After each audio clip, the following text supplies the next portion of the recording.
Assalamualaikum warahmatullahi wabarakatuh.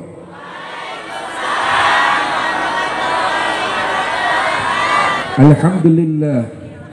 Alhamdulillahi nahmaduhu wa nasta'inuhu wa nastaghfiruh wa na'udzu billahi min sururi anfusina wa min sayyiati a'malina.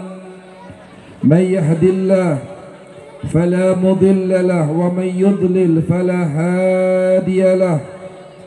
اللهم صل وسلم وعظم وكرم على سيدنا ومولانا محمد مفتاح باب رحمة الله عدد ما في علم الله صلاة وسلاما دائمين بدوام ملك الله wa ala ali wa sahbi wa man walah, amma ba'du. Alhamdulillah, kita bersyukur kepada Allah subhanahu wa ta'ala yang maha baik, yang mana Allah ta'ala meringankan langkah kaki kita, memberikan taufik serta hidayah, sehingga kita semua dipilih untuk berkumpul di majelis yang baik, insyaallah dihadiri oleh orang-orang yang baik, mengagungkan, mengenang daripada kelahiran manusia yang paling baik di alam semesta ini, Nabi besar Muhammad sallallahu alaihi wasallam. Mudah-mudahan tidak satu pun di antara kita pulang meninggalkan majelis ini, meninggalkan haflah ini, melainkan Allah ta'ala memperbaiki keadaan kita di dunia maupun di akhirat, dan Allah subhanahu wa ta'ala memperbaiki zahir dan batin kita dengan berkat Nabi besar Muhammad sallallahu alaihi wasallam. Amin ya rabbal. Tidak ada seorang pun yang lebih mencintai kita melebihi Nabi Muhammad. Tidak ada seorang makhluk pun yang lebih merindukan kita melebihi Nabi Muhammad. Tidak ada seorang daripada ciptaan Allah satu pun yang mengajarkan akan kemuliaan, kebaikan, keindahan, keselamatan, keluhuran, melainkan semuanya di bawah tuntunan Nabi besar Muhammad sallallahu alaihi wasallam. Sehingga Allah ta'ala berfirman, menegaskan, memberikan kabar kepada kita sekalian, Qul in kuntum tuhibbunallah, wahai manusia, apabila engkau ingin mendapatkan cintanya Allah. Kalau orang mengaku cinta kepada Allah banyak, tapi bagaimana kita mendapatkan cinta dari Allah Rabbul Alamin, yang memberikan nikmat kepada kita, yang memberikan umur, yang memberikan kesehatan, yang mengistirahatkan kita di waktu malam dan membangunkan kita di waktu fajar, yang memberikan kenikmatan, yang menggerakkan tubuh kita, yang menggerakkan sel di dalam diri kita. Allah yang menghidupkan dan mematikan kita, Allah yang mempunyai kuasa atas diri kita, Allah. Bagaimana Allah mencintai hambanya? Allah katakan, aku cinta kepada hamba. Bagaimana pintunya ya Allah? Bagaimana jalannya ya Allah? Apa aksesnya ya Allah? Agar kita mendapatkan cinta Allah, Allah ta'ala berikan jalan. Fattabi'uni yuhibbukumullah. Maka ikuti Nabi Muhammad, teladani Nabi Muhammad. Ajarkan kepada keluarga kita bagaimana Nabi Muhammad berakhlak, bagaimana Nabi Muhammad beramal, bagaimana Nabi Muhammad berbuat. Semuanya diajarkan oleh Sayyidil Wujud Nabiuna Muhammad.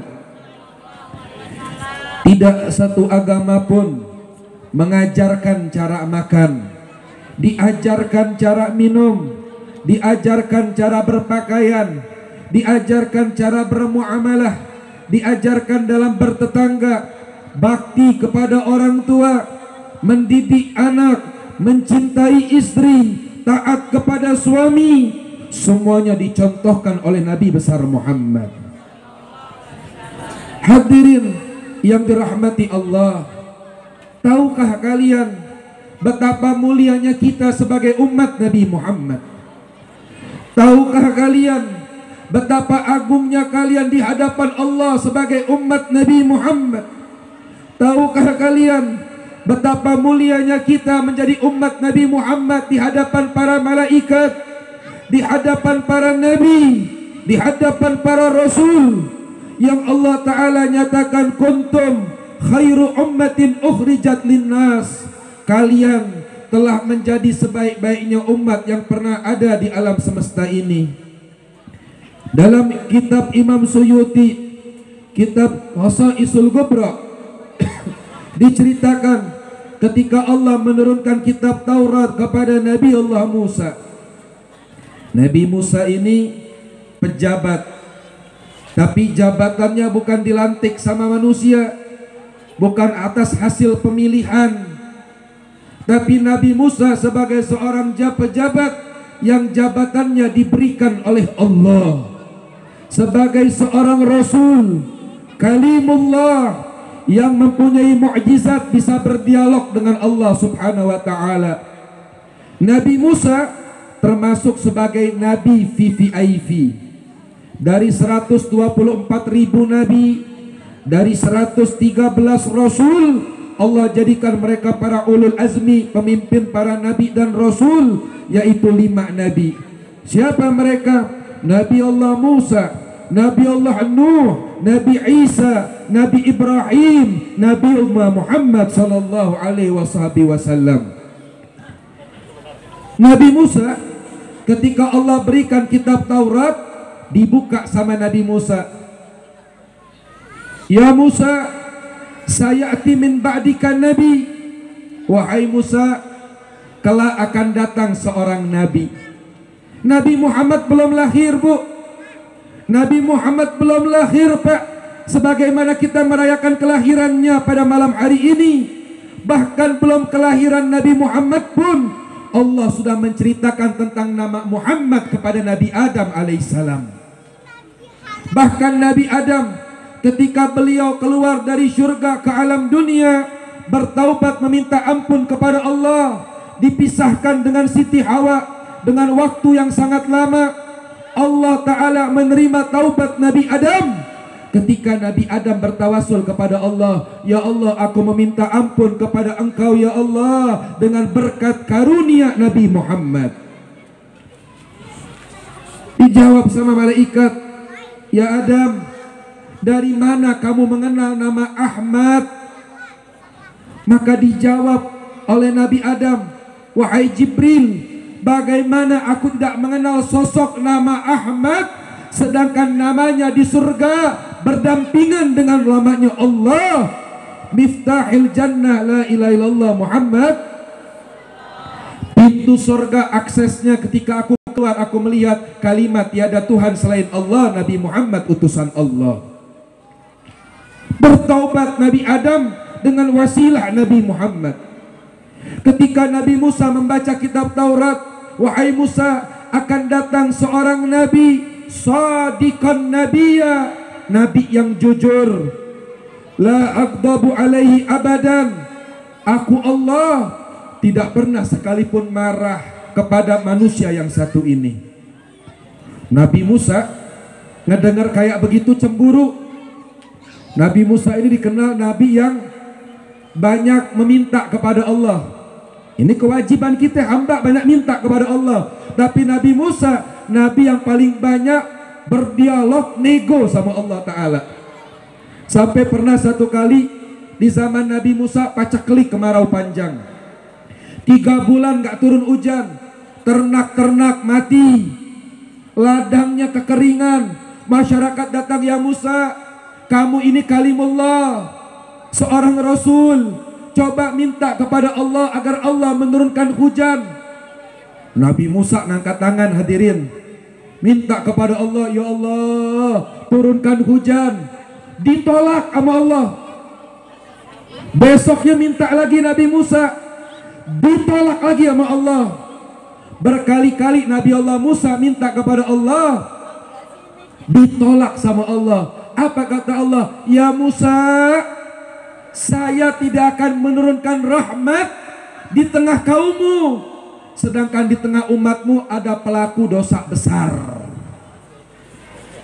Nabi Musa ngedengar begitu kesel. Kata Nabi Musa, udah berapa kali saya minta kepada Allah, tengsin, minta sama Allah, malu, ditolak sama Allah. Ternyata Allah Ta'ala menolak doa saya, ada penyebabnya. Apa penyebabnya ya Allah? Allah bilang, ya Musa, di antara umatmu ini ada 2 orang qati'ur rahim, memutuskan tali silaturahim.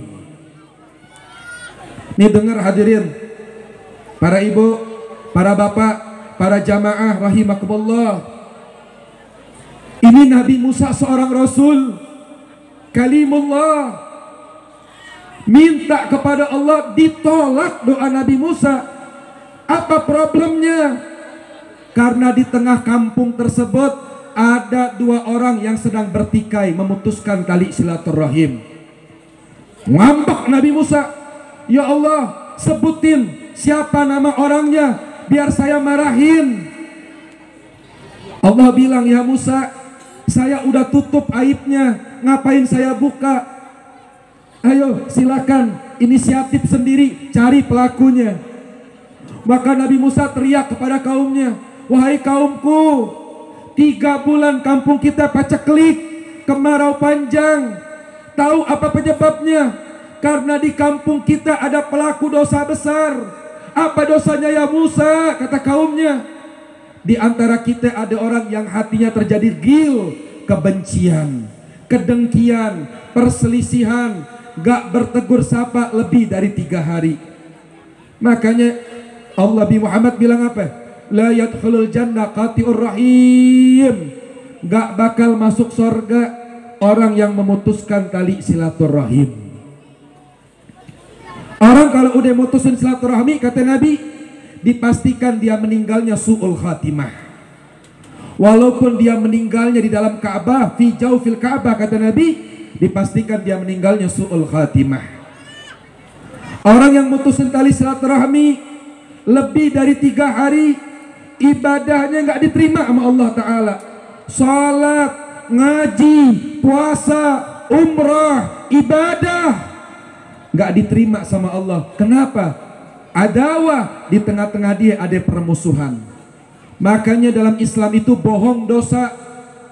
Agama nggak pernah ngajarin bohong, tapi ada bohong yang dibolehkan dalam syariat.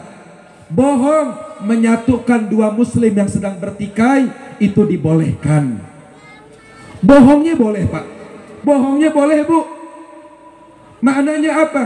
Dari kisah ini, gara-gara 1 orang berantem sama tetangganya, gara-gara ada 1 rumah gak akur sama saudaranya, gara-gara ada 1 masyarakat saling bermusuhan, itu rahmat Allah gak bakal turun. Di antaranya ada orang yang memutuskan tali silaturahim.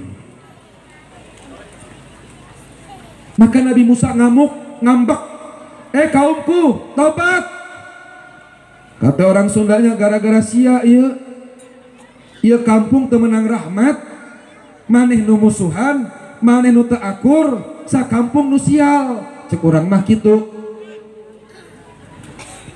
Maka ketika Nabi Musa bilang kayak begitu, akhirnya nih orang yang musuhan tadi Pak jadi akur, maaf-maafan, hampura, minta maaf, minta ridho. Iya sama-sama, saya juga minta maaf, minta ridho. Ketika 2 orang ini akur, Nabi Musa belum minta lagi sama Allah, saat itu Allah turunkan hujan.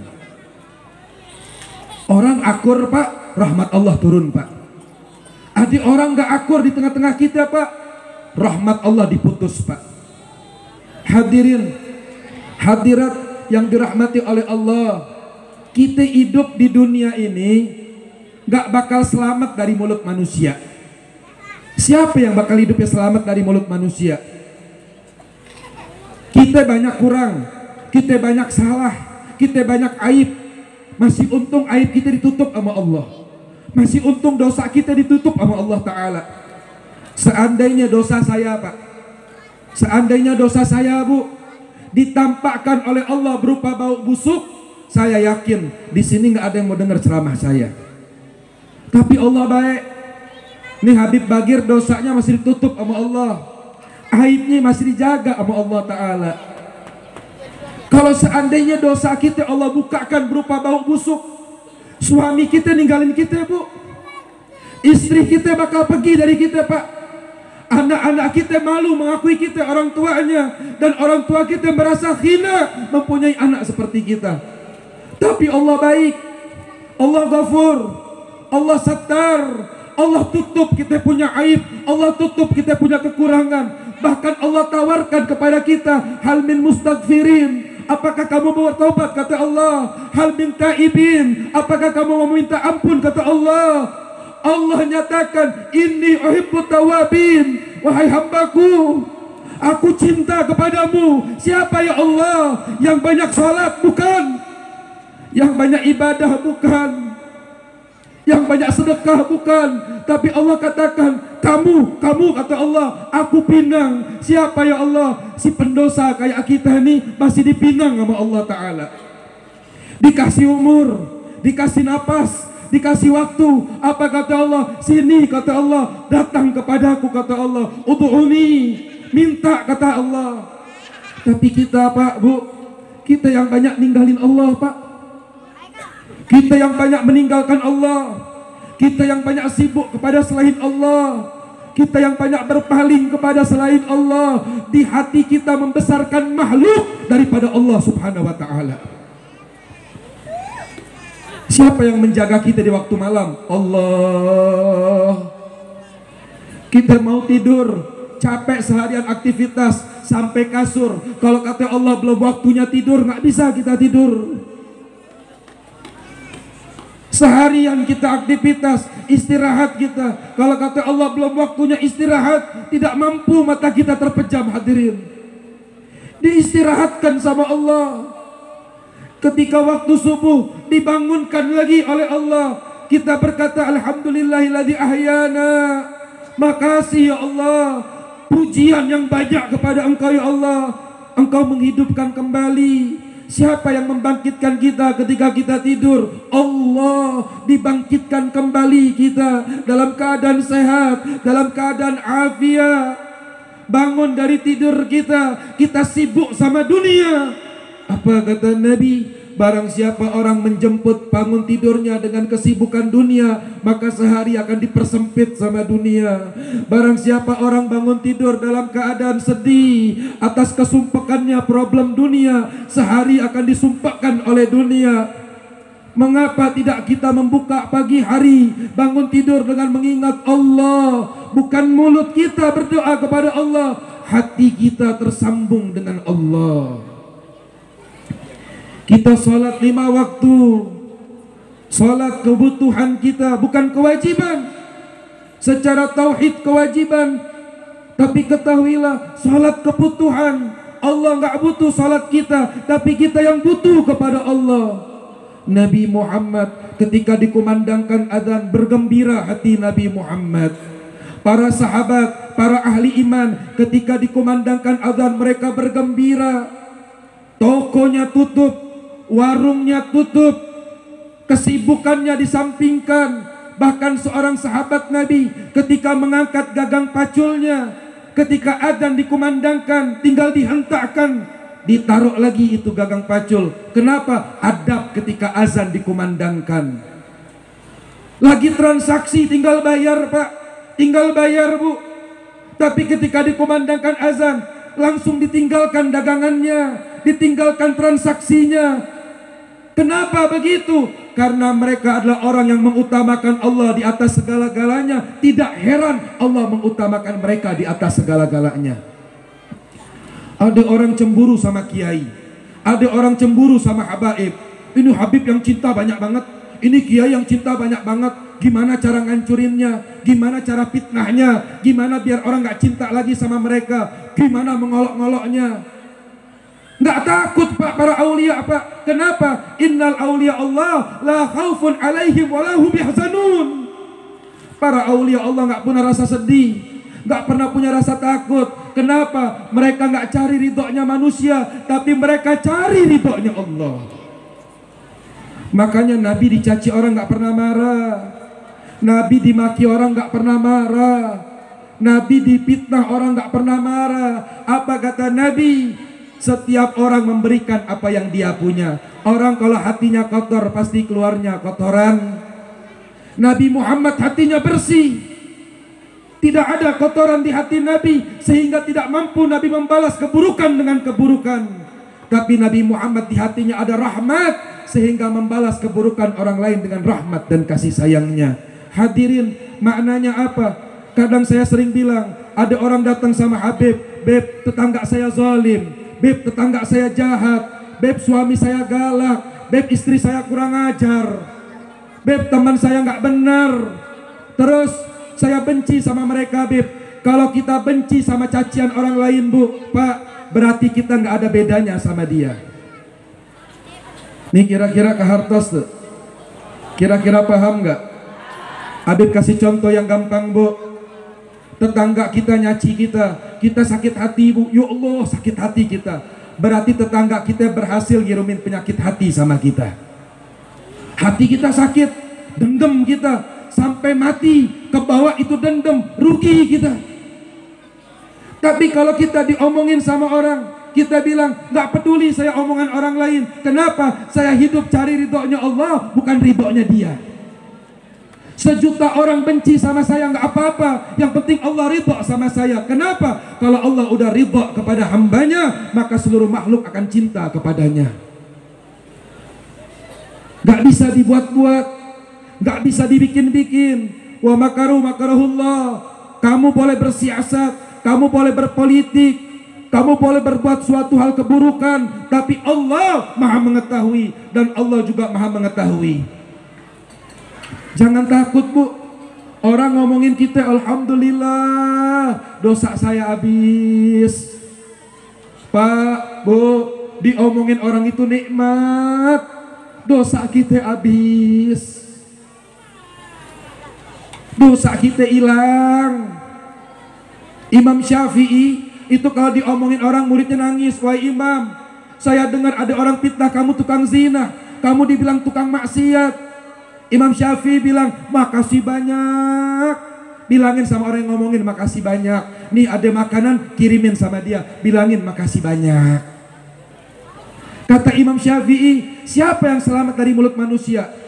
Jalankan saya, kata Imam Syafi'i. Nabi Muhammad yang indah, keringatnya harum, tutur katanya akhlak, wajahnya tampan. Nabi Muhammad gak selamat dari gangguan manusia. Nabi Muhammad dibilang penyihir. Allah, Tuhan semesta alam, gak selamat daripada mulutnya manusia. Apalagi kita. Kalau kita ada orang ngomongin introspeksi diri, itu ada gak pada diri kita? Kalau ada, ya berubah. Untung diomongin ya, biar kita bisa berubah. Habib, saya udah introspeksi diri, Bib. Ternyata itu kebohongan, omongan tersebut gak ada pada diri saya, Bib. Marah saya, Bib. Jangan. Terima kasih sama itu orang. Berkat dia ngomongin kita keburukan, jangan sampai kita jatuh kepada keburukan yang diomongin. Diomongin gak ada akhlak, ya berakhlak kita.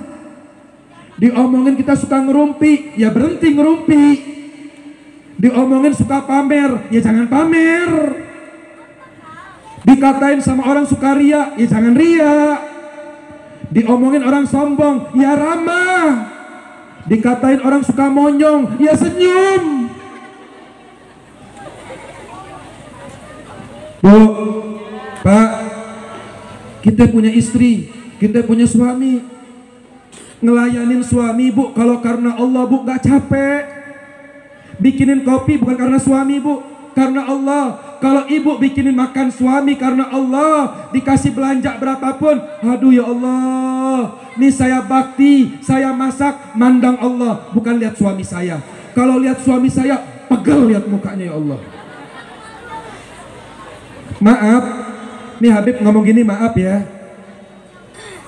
Lihat muka suami kesel bawaannya. Masak kalau karena suami capek, tapi kalau karena Allah gak bakal capek. Suami ngelihat istrinya kurang lebih. Apa tugasnya suami? sempurnain. Karena tujuan rumah tangga bukan menuntut kesempurnaan. Bapak punya salah banyak kok, ibu punya salah juga banyak, tapi Allah persatukan ibu dan bapak. Tujuannya apa? Liyatasa'aluna bihi wal arham. Tujuannya untuk saling menyempurnakan satu dengan yang lainnya. Kekurangan istri, kekurangan suami. Kekurangan suami, kekurangan istri. Saling ngelengkapin, saling menyempurnakan. Kenapa? Kalau rumah tangga sakinah, tenang, baru ada rasa cinta. Saya pengen suami saya cinta, Bib, tapi marah-marah mulu. Saya pengen suami saya sayang sama saya, Bib, tapi aadatan wae. Saya pengen suami saya tambah cinta sama saya, Bib, tapi cemburuan. Emang nggak boleh saya istri cemburu, Bib? Boleh, tapi jangan diperbudak sama syaitan. Rasul bilang apa? Cemburunya suami sama istri rahmat, tapi cemburunya istri sama suami azab. Zaman dulu suami cemburuan sama istri, Pak. Ayo nama kabalik. Pamajikan cemburuan kasalah. Pan akhir zaman. Di sini mah nggak ada, insya Allah. Ini kalau saya lihat muka-muka ahli sorga semuanya. Tapi di sono, jauh dari sini, sono. Di sini mah nggak ada. Maaf, itu laki, maaf, sebelum nikah calon istrinya ditelepon tiap hari. Neng lagi apa? Udah pulang kerja apa belum? Kalau pulang belum, kalau belum, Aa jemput. Malam mau tidur, Neng udah tidur apa belum? Neng udah makan apa belum? Eta celi nepi getihan. Di sono, sini mah nggak ada. Apalagi pacaran berbulan-bulan, bertahun-tahun. Mending dinikahin, kagak mau lagi. Ini si cewek-cewek sorga semua nih. Habib ceramah di sini betah, karena mayoritas yang hadir semuanya gadis semua ini. Gadis tahun 70 ya. Maaf, nih perempuan jangan mau di PHP nama laki-laki, jangan mah. Ada laki datang sama Neng, atau ada laki minta anaknya ibu, gampang, suruh datang ke rumah. Kalau bener Neng udah punya calon suami, punya cowok, ajak ke rumah. Mama nggak marah, bapak nggak marah. Yang penting apa? Sholat. Yang penting ngaji, tahu syariat. Ya mak ente, orang tuanya ahli dunia, akhirnya anaknya dijual belikan sama dia. Eta calon salaki siate gawena naon?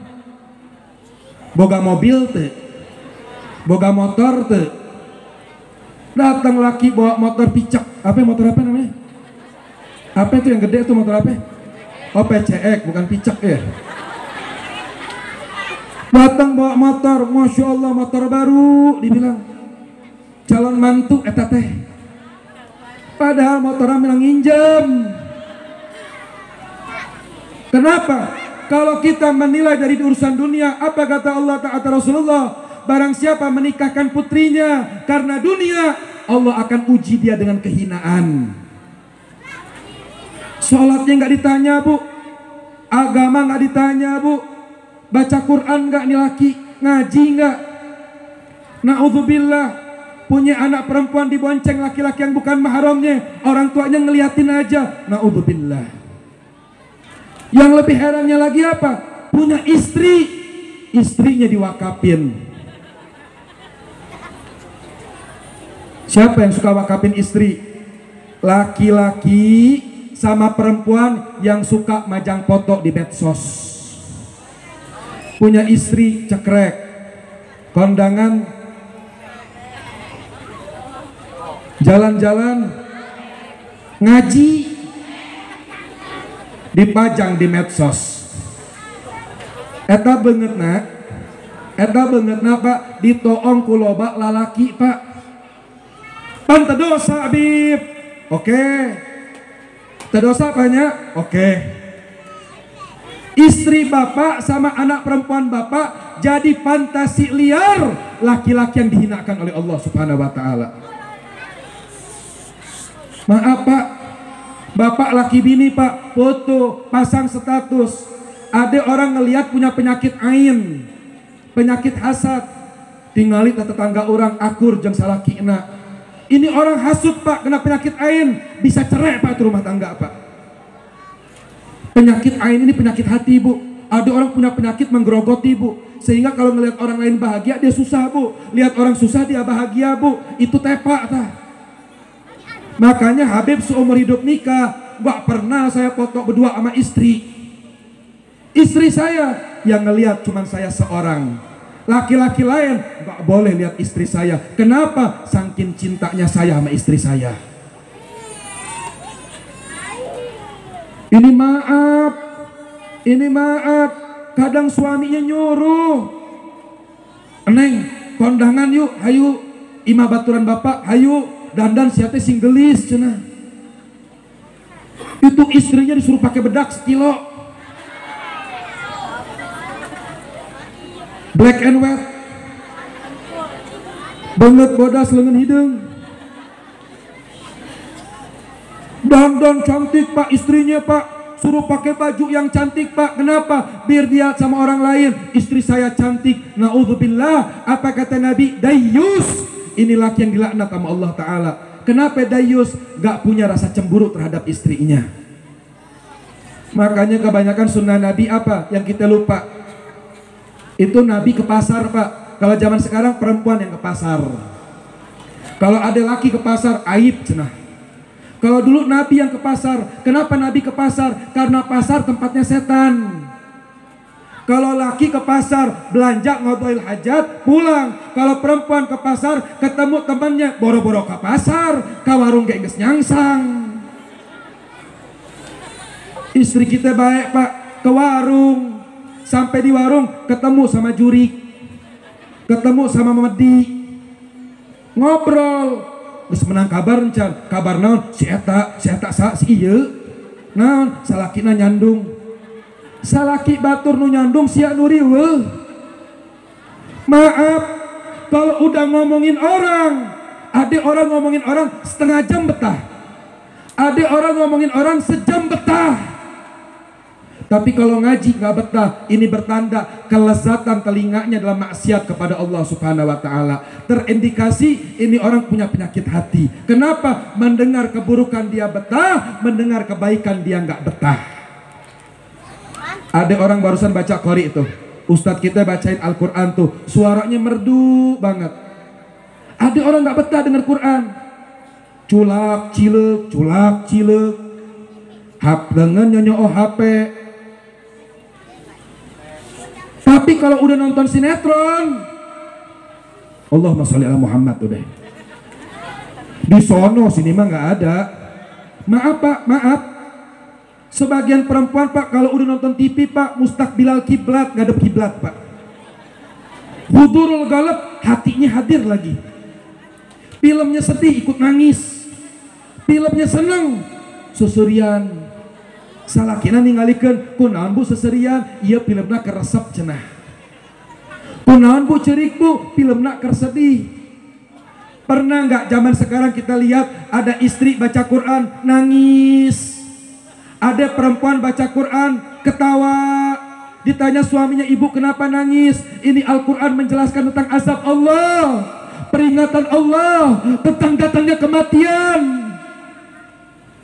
Kenapa ibu baca Quran ketawa-ketawa? Iya, tentang janjinya Allah, balasan bagi yang bertakwa, jaminan, hidayah, keselamatan, kesehatan, kemuliaan, petunjuk. Semuanya ada di Al-Quranul Karim. Hati saya tenang baca Quran pak. Gitu sama suaminya.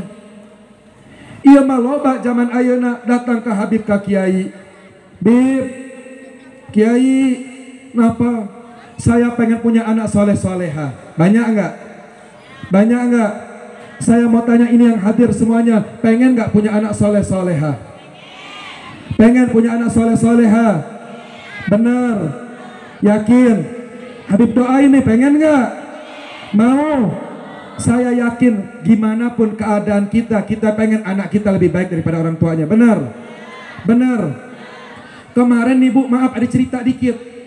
Saya datang tamu laki bini, suami istri. Beb, kenapa? Saya punya masalah, Beb. Apa masalahnya? Punya anak, Beb, bandel. Ditah sholat, embung. Ditah ngaji, embung. Ngelawan.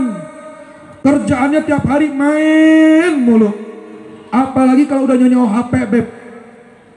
Kalau udah main HP, Beb, aduh, eta husukna, Beb.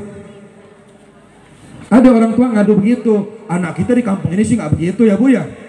Di sono.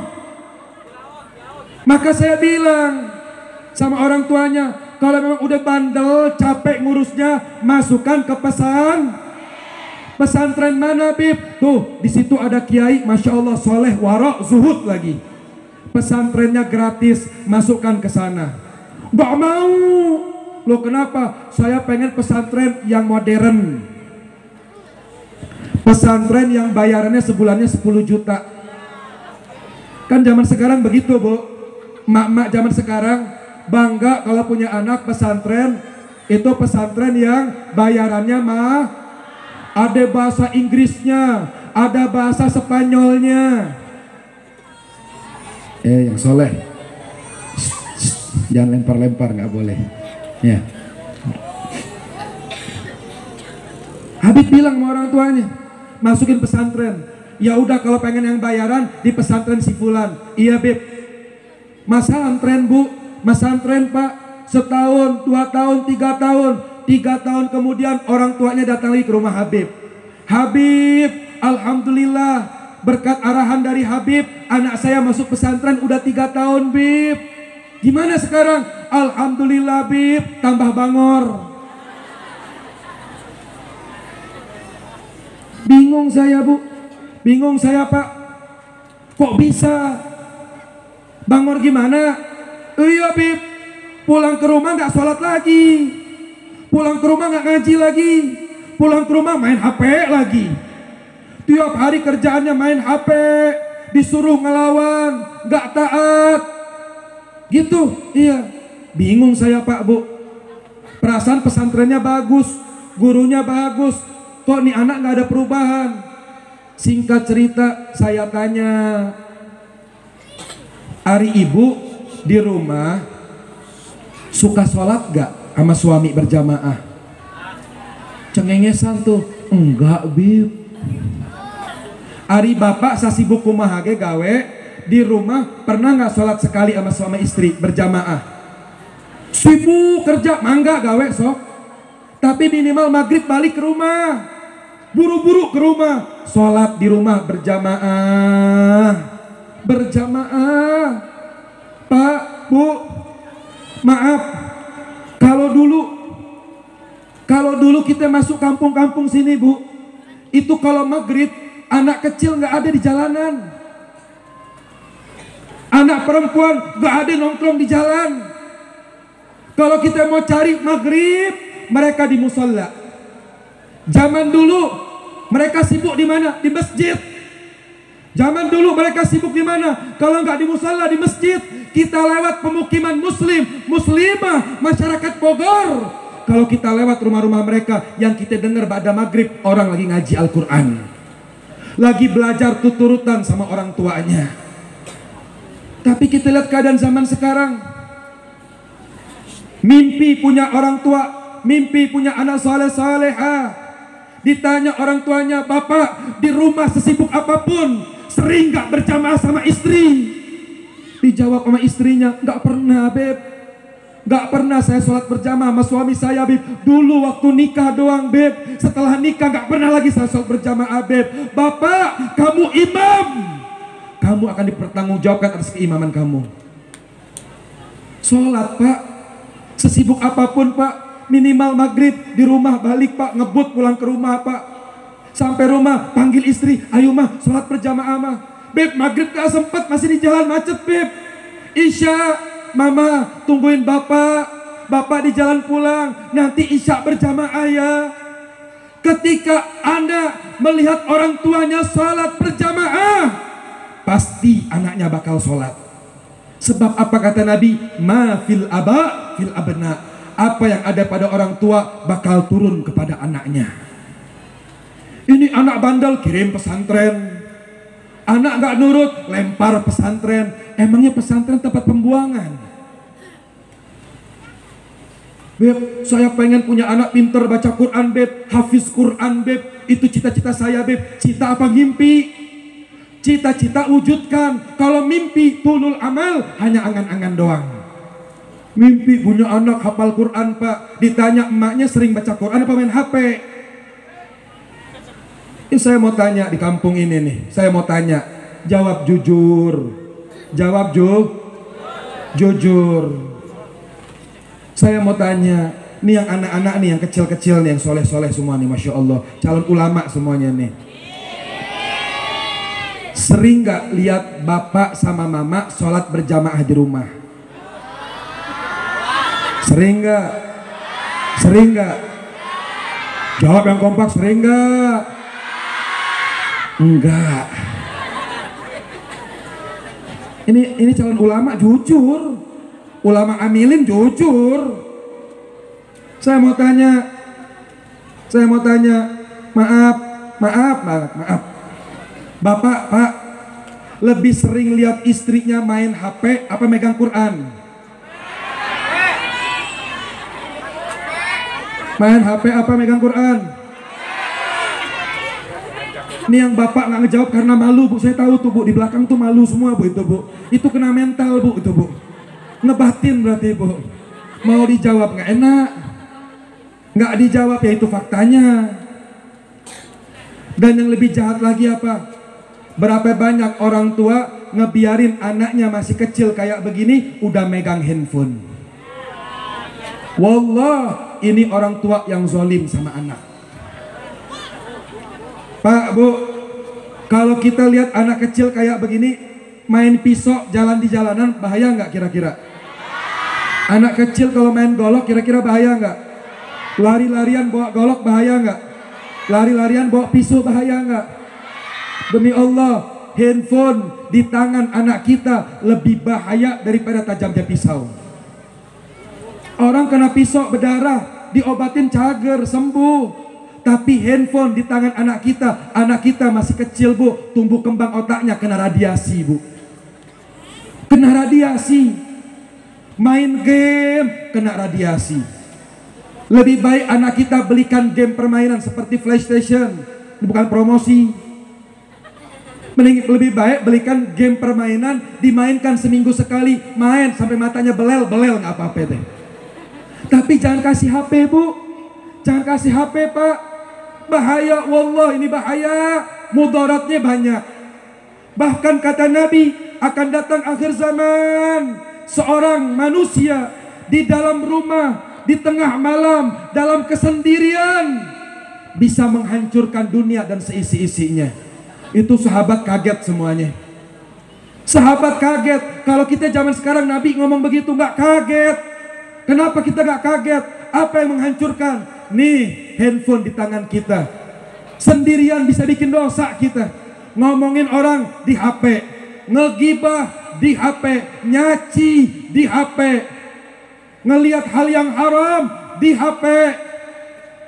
Tengah malam kita dengar berita, ikut komen berita yang kita nggak tahu bener apa kagak, ikut komentar, akhirnya jadi fitnah. Apa dampaknya? Setiap tulisan kalian akan dimintai pertanggungjawaban di hadapan Allah Subhanahu wa taala. Nauzubillah summa na'udzubillahi min zalik. Maka berkat perayaan Maulid Nabi yang kita adakan malam hari ini, apa sih tujuannya? Jangan jadikan momentum Maulid Nabi hanya menjadi kultur, menjadi budaya, adat istiadat, acara tahunan. Bukan itu tujuan Maulid Nabi. Tapi Maulid Nabi yang kita adakan tujuannya adalah agar merangsang kembali kecintaan kita sama Nabi Muhammad. Tanya diri kita, evaluasi, seberapa dekat sih saya sama Nabi Muhammad? Seberapa jauh saya sama Nabi Muhammad? Seberapa cinta sama Nabi Muhammad? Gak cuma tanya diri kita, tanya istri kita, seberapa kenal kaum wanita kita dengan syariat Nabi Muhammad. Tahukah batasan perempuan kepada laki-laki? Tanya kepada kaum wanita kita, tahukah mereka Sayyidah Fatimah, Sayyidah Khadijah, pemimpin wanita di surganya Allah? Tanya juga sama anak-anak kita, siapa idola mereka, siapa panutan mereka, siapa teladan mereka. Tidak ada musibah, tidak ada problem, tidak ada kehinaan, tidak ada kehancuran. Penyebabnya satu, karena banyak orang yang udah keluar daripada ajaran dan syariatnya Nabi besar Muhammad. Terakhir, Nabi Musa ketika lihat kitab Taurat bilang, ya Allah, kok ini Nabi baik banget, ini Nabi cakep banget, sampai dipuji sama Engkau ya Allah, maka berikan kemuliaannya kepada saya. Apa kata Allah? Tidak ya Musa, kemuliaan tersebut aku khususkan hanya untuk kekasihku Nabi Muhammad. Makanya Rasulullah walaupun diutusnya akhir zaman, tapi beliau adalah pemimpin para nabi dan rasul, penyempurna para nabi dan rasul. Gak cuma nabinya diceritain, wa ummatu khairul umam, dan kita umatnya adalah sebaik-baiknya umat. Apa kata Nabi Musa? Ya Allah, kalau tadi saya minta kemuliaan nabinya tidak diberikan, maka saya minta kemuliaan umatnya kepada saya ya Allah. Apa kata Allah? Tidak ya Musa, kemuliaan tersebut aku khususkan hanya untuk umatnya Nabi Muhammad. Ya Musa, walaupun mereka umat akhir zaman, tapi pintu surga tidak akan Allah buka, melainkan umat tersebut adalah umat yang pertama kali masuk surganya Allah subhanahu wa ta'ala. Nangis Nabi Musa, ya Allah, ya Allah, ya Allah, kalau tadi saya minta kemuliaan Nabi tidak diberikan, sekarang saya minta kemuliaan umatnya satu pun tidak diberikan, maka izinkan ya Allah, saya bagian daripada umatnya Nabi Muhammad. Nabi Musa pengen jadi umatnya Nabi Muhammad. Pertanyaannya, muliaan kita apa Nabi Musa? Muliaan kita apa Nabi Musa? Mulia kita apa Nabi Musa? Jelas mulia Nabi Musa, tapi Nabi Musa mengetahui kemuliaan kita sebagai umat Nabi Muhammad, makanya beliau mengidam-idamkan kita menjadi umat Nabi Muhammad. Saya mau nanya, ada nggak gubernur capek jadi gubernur tiba-tiba ngomong, orang capek jadi gubernur, mau jadi rakyat biasa, kira-kira ada nggak?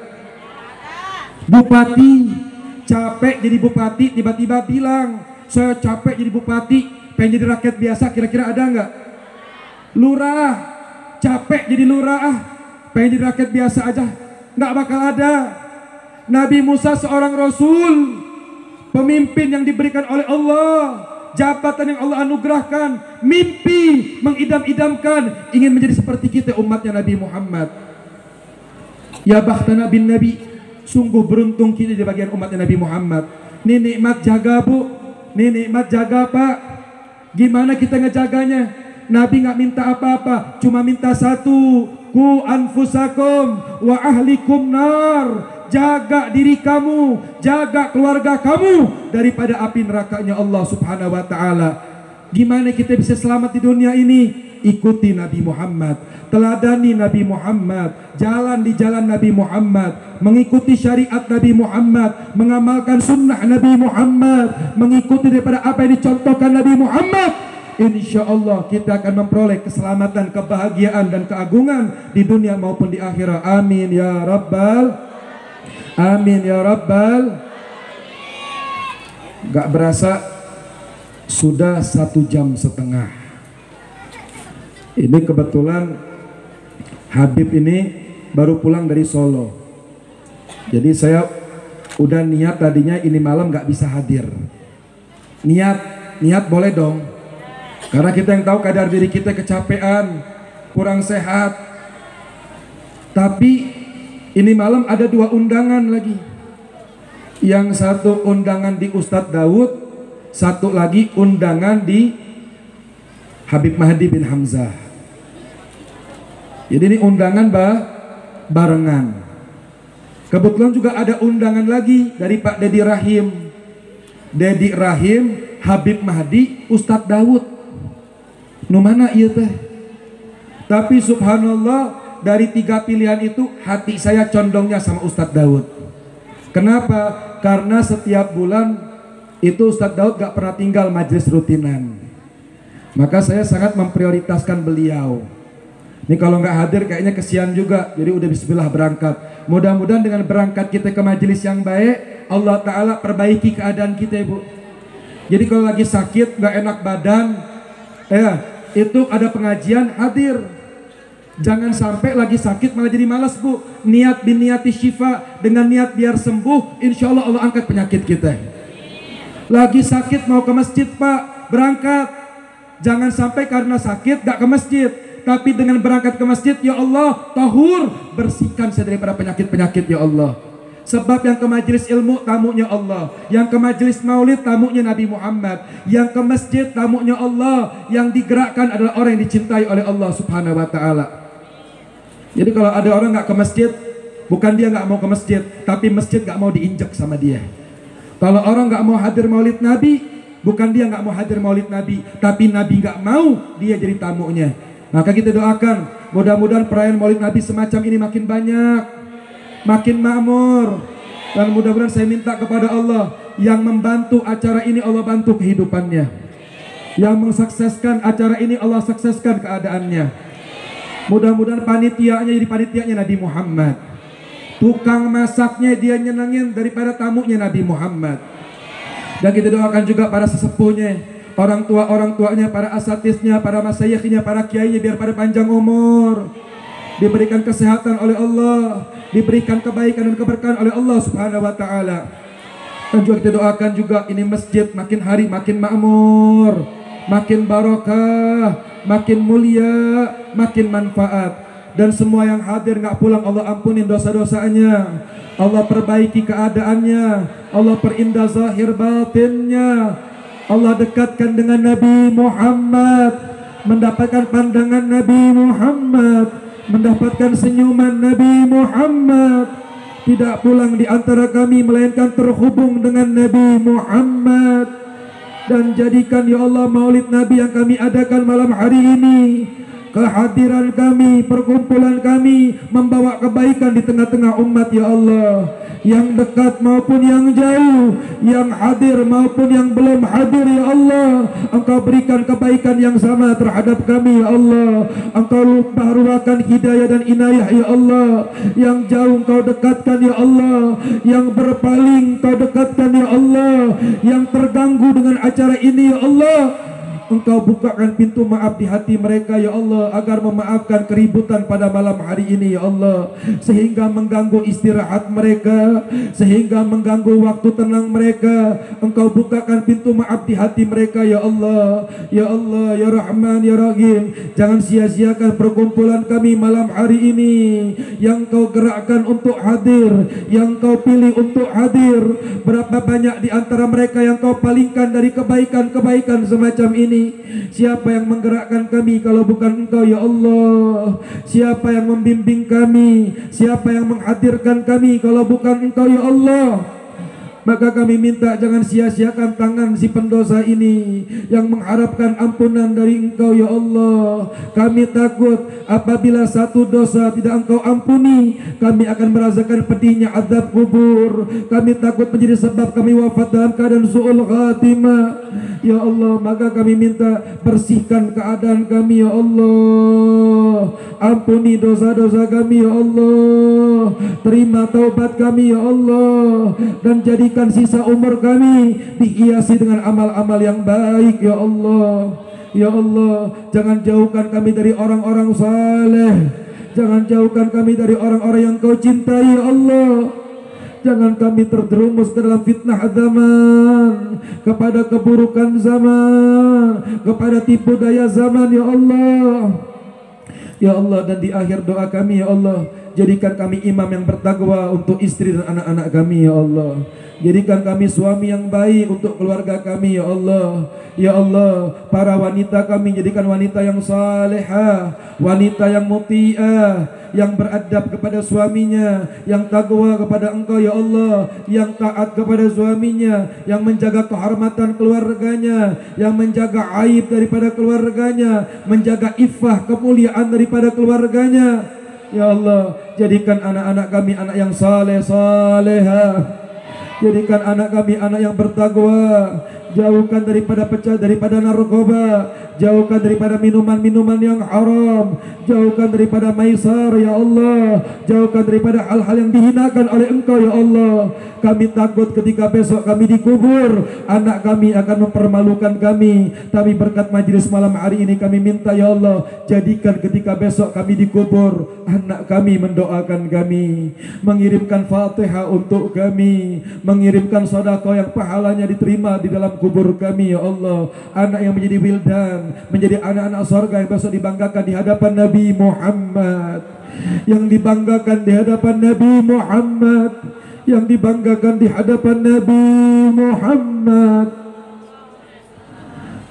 Dan orang tua kami, guru kami, sesepuh kami yang telah wafat ya Allah, berkat majelis pada malam hari ini ya Allah, kami minta kepada Engkau, jadikan kubur mereka taman-taman syurga Engkau ya Allah. Guru kami, orang tua kami, kesepuhan kami ya Allah, jadikan kubur mereka taman-taman surga Engkau ya Allah. Ya Allah, ringankan hisab mereka ya Allah, masukkan mereka di tempat derajat yang sangat tinggi di sisi Engkau ya Allah, birahmatika ya arhamar rahimin. Allahumma jal jam'an hadza jam'an marhuman wa tafarraqna min ba'di tafarruqan ma'suman wa la tajal finna wala minna wala ma'anan sagiyan wala mahruma. Allahumma nafaqal lil khair wa anhum alaih wa fiqna lil khair wa inna alaih wa sallallahu ala sayyidina Muhammad nabiyil basyiril munir wa ala alihi wa sahbihi wasallam walhamdulillahi rabbil alamin. Hadal minni summa assalamu alaikum warahmatullahi wabarakatuh.